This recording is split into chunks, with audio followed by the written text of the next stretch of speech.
Hello there, football fans, and welcome to the post-match show here on Footy Prime. It's not quite post-match, there's still a few seconds left as the game counts down. James Sharman here with Craig Forrest and Brendan Dunlop, and Wong's here. We'll be hearing from Fred Sasso later in the show today. It's over now. It's official. 3-3 Newcastle held by Man City, or should it be Man City held by Newcastle? That, for me, was an instant classic, Craig. Oh. I'm going as far as saying it's the game of the season, and it will take a lot to beat that. Unbelievable. I think there was 32 shots, efforts at goal, 10 shots on net by Man City. Nick Pope was, I thought, fabulous, even though he gave up 3 goals. I mean, it's just nuts. Pace of the game was electric from both sides. The response after Trippier's goal by Man City was unbelievable. De Bruyne, what can you say about this guy? He is top drawer. Are we all in on Newcastle, B? Oh, man. Yeah, I am. I love what Eddie Howe's got going on right now. And I think that you can see how inspired the rest of them are. I don't know if, to be honest, maybe it's the money. Maybe they're inspired by keeping their jobs. I'm going to, like Callum Wilson, I think it's just been on fire since the sales happened. And I feel like you don't need to buy another number 9. You've got me. Mm-hmm. And I think you're seeing that throughout the squad, honestly. That goal, that Kieran Trippier goal was... Jesus, he's good ridiculous. At those. He's so good at those. I'm not sure there's a better free kick artist in England right now. I think he might be the guy. Absolutely superb. Yeah, I mean, it's funny. If you look at Newcastle and what they were under Steve Bruce before Eddie Howe arrived, obviously there's been some new arrivals, but it hasn't been a complete overhaul just yet. There's still a lot of players who are there under Steve Bruce, and this is not a Steve Bruce hammer session at all. I like Steve Bruce. He's really unfairly treated, I think. But Craig, I mean, what's happening at that club slowly is quite amazing since Eddie Howe arrived. The whole fan base believes it is that hope. They understand what's happening at the beginning of something really special right now because everyone's elevated their game like twice-fold, it seems, since Howe arrived and Bruce left. Well, when you look at Eddie Howe and what he did with Bournemouth, and that was spectacular, and they played some really, really nice football. He clearly knows what he's doing. And I think he's also rewarded the players for a great end of last season. And some of them have been able to maintain their positions, brought in some really key pieces. I think the goalkeeper was with Pope was a great addition because he was doing it with Burnley consistently, and he's a consistent goalkeeper that will, like I said before at halftime, win you games, win you points. So I think it's down to Eddie Howe. I really do. I think it's just the way he's managed everything and brought in the pieces when he's had to, but he's not going to make a major adjustment for a side that he thinks can compete. And as they move along, he'll add them when he thinks it's appropriate, which we know is coming. They're also likable for an evil empire, right? But, the most likable evil empire in sports. It's a good point. Yeah, I would say that. Give them the crown for that for sure. I was saying that in the halftime show, it's the way in which they've added these pieces that are improving the squad, obviously. I think Bruno Guimaraes is incredible. He could be a Champions League player for sure. But I just love that they're not getting these big star available names, which is what City did and which is what PSG always do. They really are building it slowly and smart. And God, they went toe-to-toe with City and had them on the ropes. And I think what's really impressive, and I'm sure Pep would say something along these lines post-matches, there's not many teams that negatively motivate Man City. Like that second half surge, 2 goals in 3.5 minutes, that was pure skill and frustration. They were so pissed that they were in that situation that's what pulled them out of it. And there's not too many teams that I think do that to City. So, yeah, credit to Newcastle. Honestly, they were amazing. And you mentioned St. Maximin at halftime. Sharms, when he gets the ball at his feet and he opens up, it's fun to watch. They're a fun team as well, exciting, fun. That atmosphere at St. James's was just phenomenal. There's nothing like that ability to dribble down into a one-way street, right? A cul-de-sac, and get stuck there sometimes. But he's really fun to watch. That's all part of it, I suppose. He can also get out though. He does that little that's right. Yeah, that Savardian spinorama. Hockey. Anyways, but listen, let's give City credit as well because they were tested here, and there's no doubt about it. Not too many teams go at them, And often when you do go at City, you get burned by it, right? And City, Pep will be furious with the goals they conceded, aside perhaps from the Trippier goal, because that was just something out of, top drawer. But watching Haaland play and operate in there, that goal was a typical Haaland goal. I'm not sure what a typical Haaland goal is because he scores from everywhere with every part of his body anyway. But it was a great goal. Rodri with that beautiful flick as well. And then that De Bruyne pass for Bernardo Silva. Holy crap. I mean, there's been some great passes so far this season. Really good passes. But threading that needle might be the pick of the bunch so far. I think he's been involved in 9 goals in the last 6 Premier League games. Something incredible. I think the trademark we'll see is that run from Haaland and the ball being played by the midfield, most likely De Bruyne, but like we saw it at West Ham when he scored that second goal, absolutely phenomenal. So, but he can poach goals as well. But you're right, he can score them all sorts of different ways. But I think his run is fabulous, and he's quicker than he looks. You know how there's multiple definitions for words in the dictionary, how it's broken up? That's what Haaland would be. You'd have multiple definitions for what he is as a striker. Poacher would be the first explanation, which we saw in that goal. And then on the Bernardo Silva goal, I think you're going to see that happen a lot with Haaland, but farther away, like farther up the pitch, because Haaland was able to make that cut from farther on the right side than Bernardo Silva was there. When I watched that, actually, I thought, how did Silva know to be on the end of it there? How did Silva know if I come across 10 paces here, the second you put your foot to the ball, I can get to the middle? Don't try and figure it out, B. Mortals like us will never understand. Because Craig, I try that at co-ed league all the time, buddy, and it never works. I never get the ball. I'm like, well, great runs, huh? You know what? You need to be working with the other artists. Yeah, I guess that's it. Right? You make the run, you're probably not going to get the ball. Just working with you, artists. I want to read some comments quickly, Sharms. Peter from Wainwright again, who's on fire. Thanks to everyone on this YouTube chat, by the way. There's quite a few in here. Newcastle needs to splurge and bring in Craig Forrest before the transfer window closes. I think they're good with Pope. Sorry, Gregor, but I think they're good with Pope. I don't know. Have that veteran influence, on the bench, rah-rahing the boys. Sure. I could do that for a couple million quid a year. Loading up their vapes on the bench. keeping them full. Every room needs that dry wit to keep them loose, Craig. I liked Dylan H's cynicism. I think it's right up Sharm's alley where he says price of oil is going to go up out of spite after this one, lads. I think Dylan H and Sharms could be the same person. Yeah, that is very Sharms. Yeah, I'm gonna try something new for the first time. There is for everyone to see there. Yeah, Dylan's my burner account. Impressive. You can host post-match live streams and YouTube. That's amazing. Yeah, just neither very well, but yes. Wow, but you still can't reply to my texts, huh? Interesting. Do you text me? Did you? So Trippier's red card / yellow card, Craig. What do you think about that one? When I first saw it, I thought the red came out pretty quickly. It wasn't. He's not that kind of player, and that's no excuse, regardless. But it wasn't a dangerous play. He seemed to almost pull back a little bit as well. In the end, I think VAR actually got it right, and VAR's had a pretty good start to the season. Dare I say it? Ooh! I can't believe it. I know. We're recording this. I'd still rather not have it. Don't get me wrong. I still wasn't there. No, I did too. I mean, some might debate it. I'm not sure where the clear and obvious goes, or the referees give a red card. But Trippier's reputation and even the way he's reacted to it afterwards, going up to De Bruyne as well. All these things play a little bit into a decision that might be 50-50. Other players, that's not going to be changed. No, and Sharms, it's funny. Craig, last week we were talking, not on the podcast. We talk off of the podcast too some days. And he was extolling the virtues of the improved VAR this year and said he thought it was working. So this isn't a surprise. It was surprising that you said that you think it got it right. Are you not sold on it yet?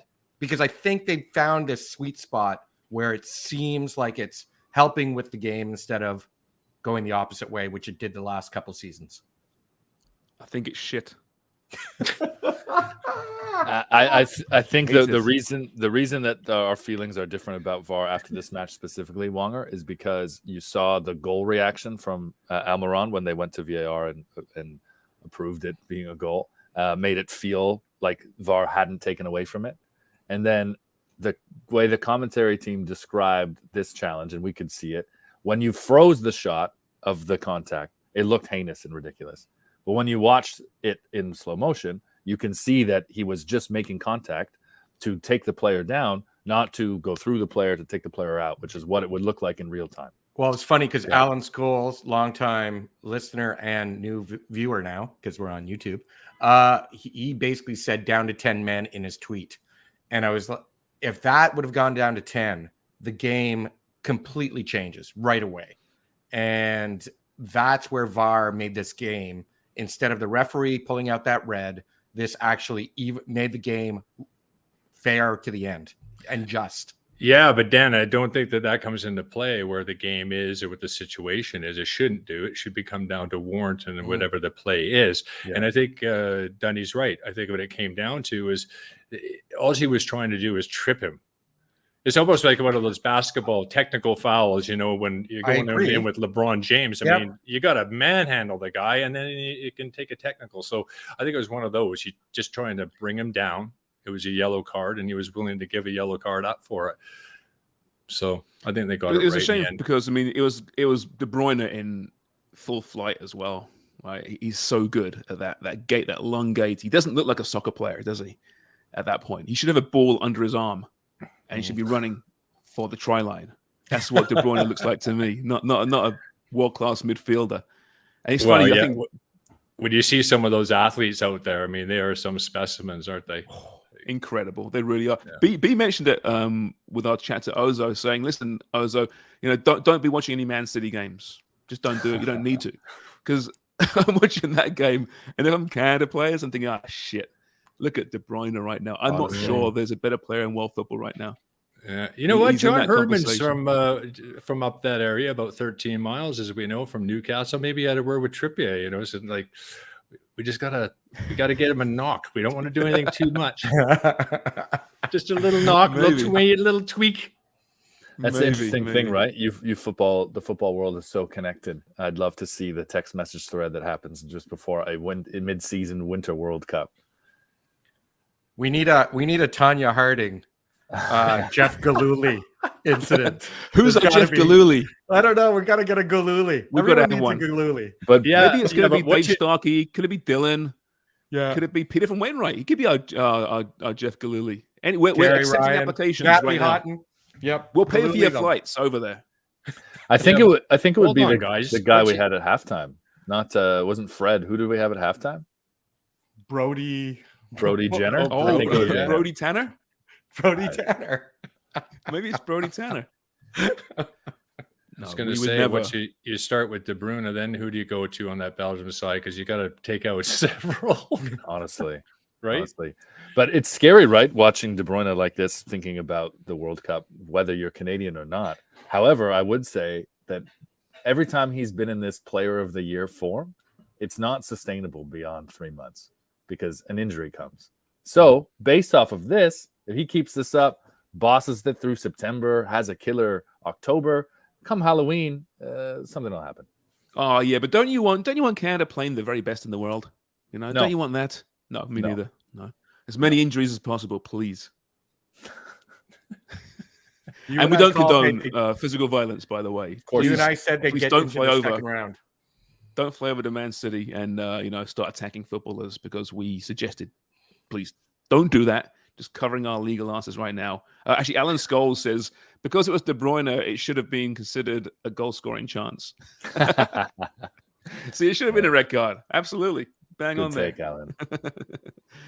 But yeah, a really great game today. I thoroughly enjoyed that. And Newcastle, they've arrived. I think we can agree with that. Although it's 3 games into the season. Let me quickly punch up the table. It's quite amusing right now, actually. And again, hey, I know it's 3 games, and who cares? Give me a second here. But it is hilarious. It just looks insane. I know. I thought about tweeting that. Here we go. All right. So Arsenal's the only undefeated team so far perfect on 9 points. Man City second, Leeds third, Spurs fourth now, Brighton in fifth. Great season. Newcastle in sixth, Fulham seventh, Brentford eighth, Palace ninth, Forest 10th. A lot of those teams will be quite happy finishing in those positions. So Chelsea down in 12th. Villa's still safe right now, being 13th. Hammers, Craig, Hammers, 0 points so far, as are United, but they're playing Liverpool on Monday, of course. We'll get to more of those teams and games on the podcast later today. But it's interesting, isn't it?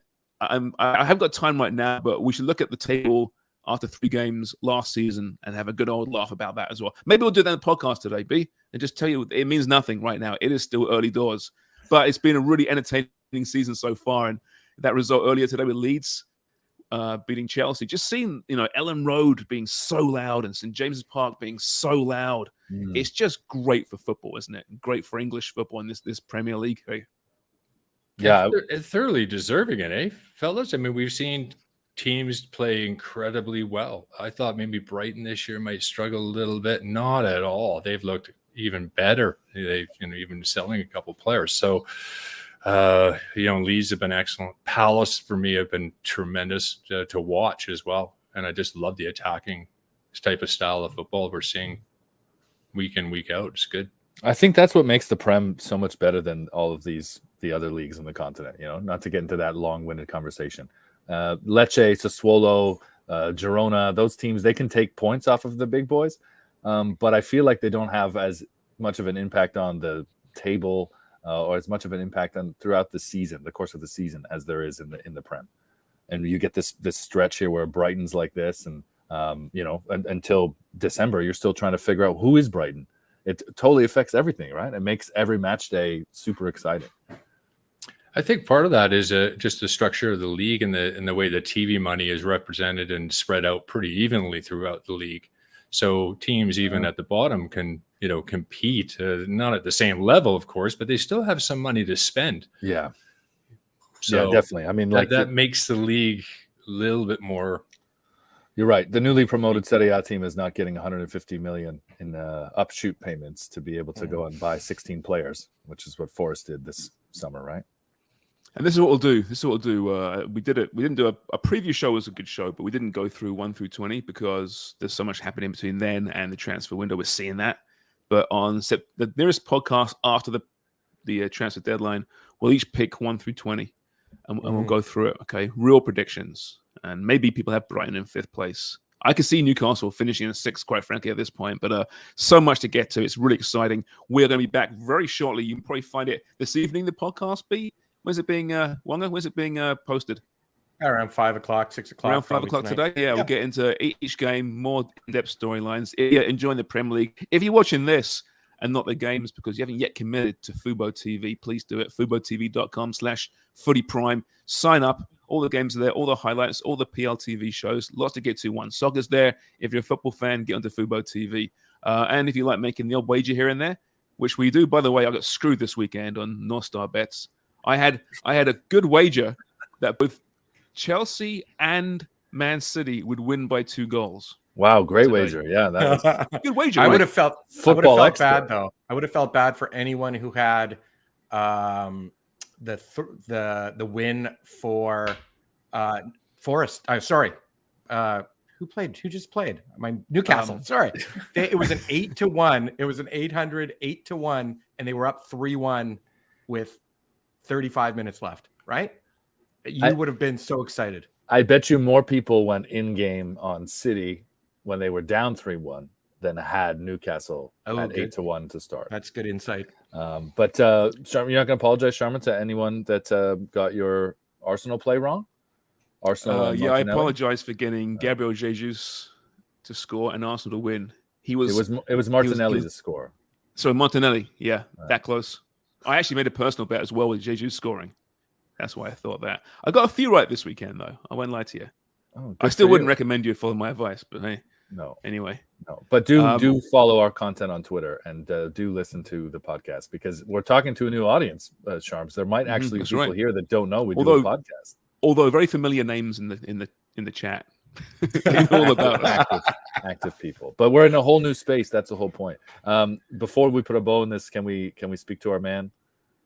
our positivity man? Yeah, I was going to bring up. So we heard from Brody Tanner on our Jeff Giuliani, what is his cool name? Jeff Galooly? Galooly, that's one, yeah. Earlier at halftime Jeff today. Galooly. I thought you were talking about the Galooly, referee, yeah. Jeff Gillett there, that was refereeing today. Okay, yeah. We're now going to hear from our favorite. It's a regular every weekend here on the Match Day show. It's Fred Sasso. Hey, Fred, what do you think of today's game?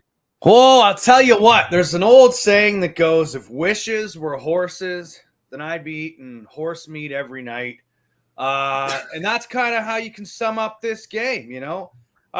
They say, you know, but who are they?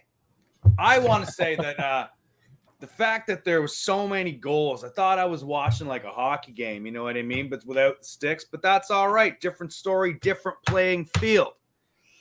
If every game had this many points in it, I would watch every game. Imagine there was a game where like one team got like 9 goals or something, you know, and then imagine how entertaining and amazing that would be. I mean, I can think that the other team, and especially the goalkeeper, would be pretty devastated, and, you know, it would go down in history and be talked about for years and years. But, you know, otherwise it'd be pretty entertaining. In this game that we just watched, I think that game will go down in history as absolutely as one of the games that was played today. So, Craig's you know, bring it on. West Ham sweater.